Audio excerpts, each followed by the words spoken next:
New muffins at Costco, January 2025. We're giving you your first look at the new Costco muffin. The old muffins were just a little too big. You had to cut them in half or a third or something, but we got the new Costco muffins and they are looking good. Old Costco muffins, you had to buy 2 6-packs. Now it's coming in a single 8-pack and a little smaller. So this flavor here is lemon raspberry muffin. We have a whole bunch of other styles. It's got that more traditional look of wrapped in paper, cut in half, nice and smooth. Ooh, wow, a lot of raspberry in that one. Mine wasn't so much, but you might not tell. I prefer mine with a little melted butter. Don't tell my wife. 20 seconds in the microwave is perfect.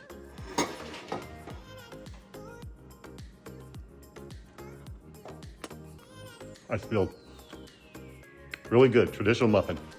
Good job, Costco. Pricing on these is going to be $6.99 for the single pack of 8, and they will not have anything right now for gluten-free. They're working on a chocolate recipe. The old muffins kind of had a little bit of a cake flavoring or consistency. These are much better, a true muffin. And here's our 4 flavors.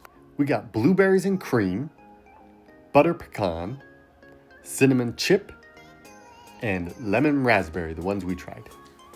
Don't tell me these don't look good.